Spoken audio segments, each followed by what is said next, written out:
esta reforma judicial es una mentira.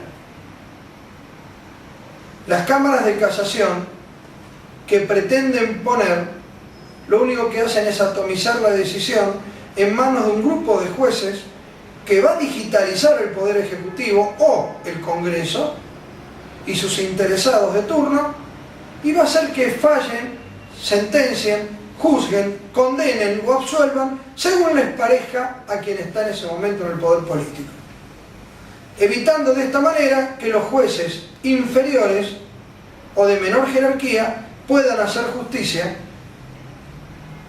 Y como siempre estoy acostumbrado a decir, no son las instituciones las que funcionan mal, sino los hombres que las ejercen y las desempeñan y las representan y las hacen funcionar los que no sirven. Cuando una empresa no anda, y siempre y cuando la economía responda, la culpa no la tiene la empresa, la tiene el gerente. No le echemos la culpa a quien no es.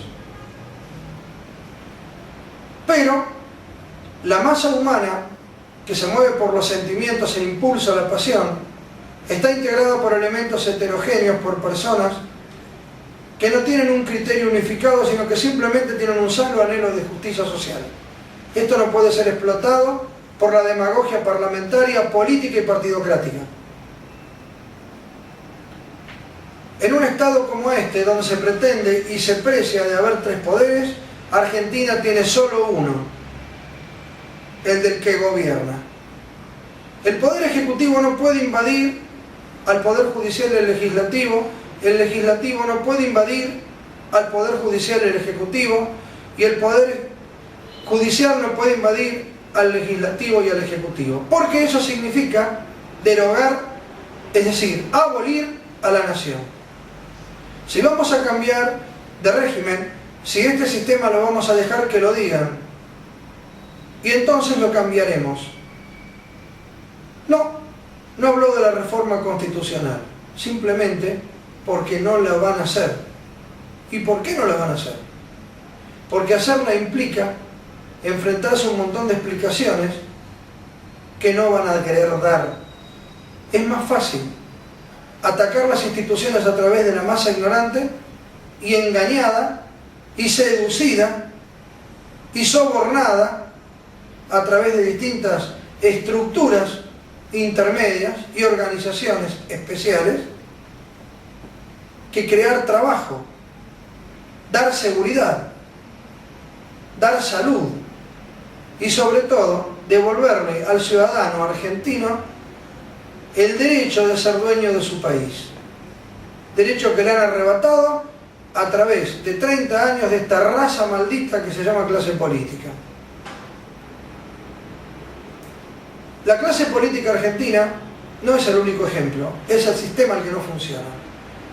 De ahí la masa de indignados que operan en el mundo entero y que actualmente están clamando por un sistema nuevo. En todos lados se alzan voces destinadas a pedir que esto cambie de una vez. Pero ¿qué es lo que nos ofrecen a cambio? Un manejo exterior que es tan pacíficamente digitado, levanta sospechas. He sabido que aún con pequeños grupos se producen desmanes. Entonces, ¿cómo se entiende que haya cacerolazos de más de 1 millón de personas donde ni siquiera pisaron una margarita? ¿Tenemos una masa tan civilizada? ¿Existe realmente eso? Entonces, ¿por qué pasan los problemas de inseguridad que hay? ¿Por qué hubo en el mes de diciembre saqueos en el interior del país? ¿Por qué hay a cada rato asesinatos, crímenes y robos? ¿Por qué opera el narcotráfico con más de 10 carteles de la droga en el país? Desde el de Tijuana y Medellín o Cali a todos los que aparezcan por el medio, donde el negocio del narcotráfico se maneja prácticamente de las esferas del gobierno. Y esto es sabido desde la época de Ricardo Alfonsín. O mejor dicho, de Raúl Ricardo Alfonsín. Tengamos en cuenta que el diputado Ricardo Alfonsín integra y fue candidato presidencial recientemente. La Unión Cívica Radical, actualmente como candidato y precandidato. Me refería a su padre. Notablemente el país cayó en un estado de decadencia y retroceso, del cual nadie se conmisera. En 1999 ya se planteó el problema de la inseguridad en Argentina, y eso se hizo cuando sectores ligados a Adolfo Rodríguez Sá en Capital Federal, en Buenos Aires, vinieron y expusieron en una serie de jornadas tratando de hacer pie político en Buenos Aires para la candidatura presidencial de Adolfo Rodríguez Sá, que en el Luna Park la lanzó con malogrados fines. No ganó como candidato y tampoco se pudo presentar aquí, en Buenos Aires, desde donde estoy hablando ahora. Muy por el contrario, quien les habla expuso este problema que ya se veía venir, y para mi sorpresa fui atacado por todos los representantes del PJ y de la agrupación que respaldaba a Rodríguez Sá, porque claro, había que crear el problema de la inseguridad para que, viviendo de la inseguridad y de problemas que crean y patean el paquete para adelante, que nunca solucionan nada, poder vivir el día de mañana cambiando de administración con los candidatos de turno a la clase política, que la cría va surgiendo. Yo expuse contra eso y fui escarnecido por los dirigentes y punteros políticos que tenía el PJ de la capital en ese momento, en ese lugar. Yo estuve ahí. Este problema en 1999, en el mes de enero, ya era un problema importante a tratar, y no se trataba, porque no se quería tratar. Se quería crear esto para vivir de esto más adelante. La inseguridad en la provincia es una irresponsabilidad del gobernador. La inseguridad en la nación es una irresponsabilidad de los órganos del poder político, entre ellos el Ejecutivo, ya que la cartera de seguridad ministerial y la cartera de seguridad de Interior y ministerial de Gobierno pertenecen al Poder Ejecutivo como Secretarías de Estado. Judicializar al Poder Judicial, reformarlo y democratizarlo. ¿Democratizarlo o imponerles candidatos? Lorenzetti, asombrado para que haya expuesto esto a la señora Presidente, ya debe estar lo suficientemente conversado el problema como para que no se sorprenda de nada. Así que en definitiva es una cara para la foto. El Consejo de la Magistratura debe estar integrado por abogados y no por profesiones de cualquier tipo.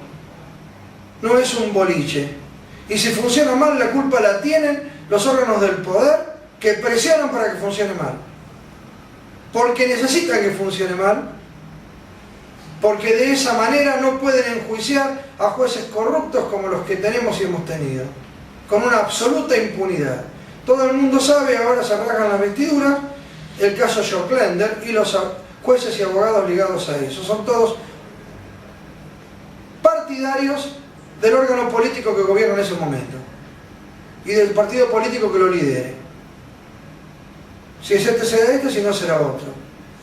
Lógicamente, ahora a Pablo Joclender lo acaban de condenar, lo quieren encarcelar, quiere ir a juicio oral, pero la estafa a las familias pobres a través de sueños compartidos está por verse qué va a pasar, y cuando dentro de 10 o 20 años salga la sentencia, Sueños Compartidos son un sueño de los angelitos, porque la mayor parte de los que soñaron con eso y pusieron dinero y construyeron sus casas, se van a encontrar con que 670 y pico de millones de pesos fueron a parar a las manos desconocidas de quienes dijeron defender sus intereses.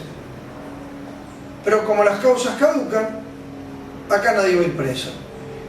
Y si no, como el hilo se corta por lo más fino, van a sacrificar una gallina para que se escapen todos los gallos. O simplemente van a matar a los pollitos, para que nadie se pueda quejar y el día de mañana no venga la justicia de parte de los hijos. Esta historia es muy conocida. Siempre que los sistemas espurios han querido perpetuarse, a lo primero que atacaron es a la niñez. Esto se está viendo. Niños en la calle, chicos pobres, la mala salud, la explotación infantil, la pedofilia. No solamente la trata de personas a las que sacan una ley que logra la señora Trimarco con su fundación porque raptaron a su hija y la prostituyeron, Marita Verón, sino que esto no termina acá, el tráfico de órganos, el carneamiento de niños de la calle, las fábricas de cosmética que con los abortos y demás fabrican cremas. ¿Cómo? ¿No lo saben? ¿Y me quieren democratizar la justicia? ¿Por qué no se democratizan ellos? Utilizan un discurso de barricada para explotar los sentimientos de sufrimientos del pueblo. No se puede permitir. Ni tampoco se debe tolerar. La nación tiene que ser digna y para hacerlo no puede ser extorsionada de la mano de promesas falsas y de la persecución ideológica. ¿Acceso a un sistema judicial transparente? Tienen todas las herramientas para hacerlo, desde que empezaron hace 10 años. Y antes también, y eso nunca sucedió. Así que lo único que van a hacer es cambiar de rey para poner al candidato de turno que mejor les quepa. Por último, la información judicial, que todos puedan acceder a la información judicial, eso ya es sabido. Están diciendo más de lo que saben y más de lo que pasa. Pero lógicamente, al ser la masa humana embrutecida, paulatinamente sometida a la ignorancia y la pobreza, con coeficientes debido a la falta de alimentación y los bolsones de pobreza en el país, que deterioran el nivel de retentiva y desarrollo psicológico, intelectivo y la capacidad de los niños en formación, con las crisis económicas, las amenazas de pérdida de trabajo, la inseguridad puesta desde el punto de vista de la violencia, pero también del narcotráfico, de la salud, de la seguridad misma, de la falta de trabajo, de la falta de seguridad social y demás, los paros a cada rato, el empobrecimiento de la educación y demás. Esta transparencia de lo que están hablando es ni más ni menos que un discurso de propaganda que, dígalo la señora presidenta de la Nación o cualquier otro representante político que en este momento no se plante frente a semejante situación y tenga la hidalguía y la honorabilidad de defender a su nación, lo convierte en cómplice de más de lo mismo. No significa nada. Gracias.